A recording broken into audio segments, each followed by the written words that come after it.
જય માતાજી, જય શ્રી કૃષ્ણ, હર હર મહાદેવ. બધાયની કેમ છો? બધાય મજામાં? અમે પણ મજામાં જ છે. અને સરસ દિવસની સરસ શરૂઆત કરી. માતાજીના ગોયમાના ચરણમાં વંદન કરી.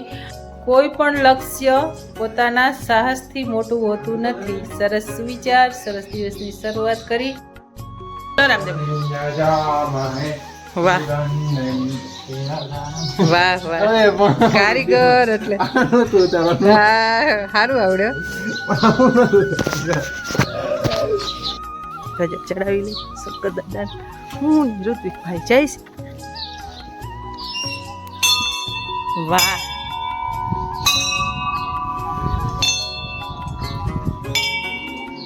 મહાદેવ મહાદેવ મહાદેવ. અહીંયા મૂકી દે ને, નીચે જ મૂકી દેવાનું. શંકર દાદાને આખે આખું ફળ અર્પણ કરવાનું હોય. જય ભગવાન શંકર દાદા. ઋત્વિકના ભેરે રહેજો. જો ઋત્વિકભાઈ જઈ આવે રજા ઉપર ત્યારે શંકર દાદાને આપણે નાનકડી ધજા ચડાવવાની.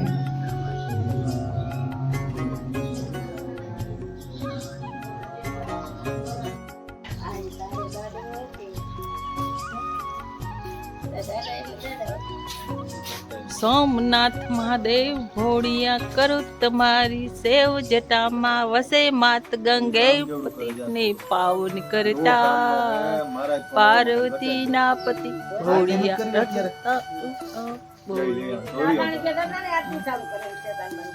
કોણ એમ ન હોય, અંદર ઓલામ નાખવાનું. ઉગમણું આથમણું જ હોય. આમ આજ જાલીને ઉભો રહે ને.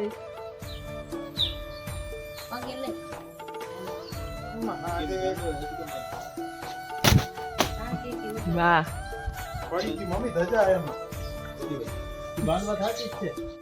મહાદેવ કેવું લાગ્યું? મહાદેવ બહુ મજા આવી, ખૂબ આનંદ. હા, કેવું લાગ્યું તને? તને કેવું લાગ્યું? કઈ આર્મી વાળા રીન ચડી જાય ને.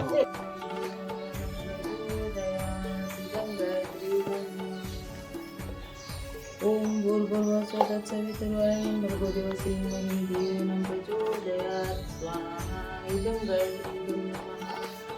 ઓમ ભૂર્ભુવઃ સ્વઃ તત્સવિતુર્વરેણ્યં ભર્ગો દેવસ્ય ધીમહિ ધિયો યો નઃ પ્રચોદયાत्. સ્વાહા ઇદં ગાયત્રી નમઃ.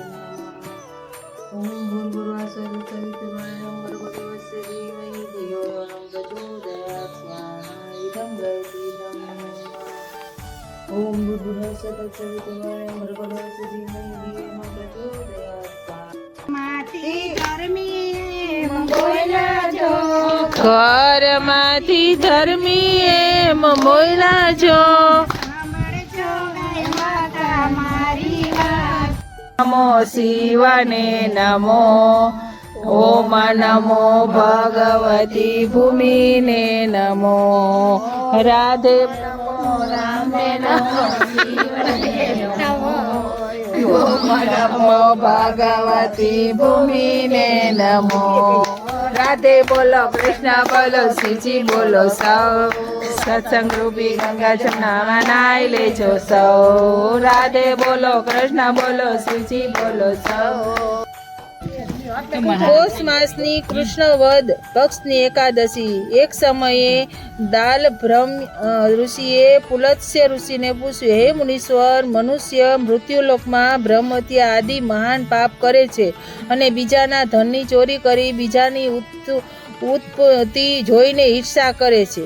અથવા આવવાની મનુષ્યો સ્નાન આદિ શુદ્ધ રહેવું જોઈએ અને ઇન્દ્રિયોનો વશમાં કરી તથા કામ, ક્રોધ, મોહ, ઈર્ષા, અભિમાન આદિનું સ્મરણ ન કરવું જોઈએ. તેને હાથ પગ ધોઈને પુષ્ય નક્ષત્રમાં છાણ, કપાસ, તલ મેળવી છાણા બનાવવા જોઈએ. એ છાણામાંથી 108 વાર હવન કરવો.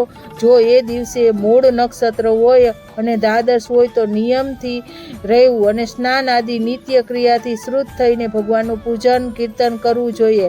એકાદશીના દિવસે વ્રત કરવું અને રાત્રિએ જાગરણ કરવું અને હવન પણ કરવું.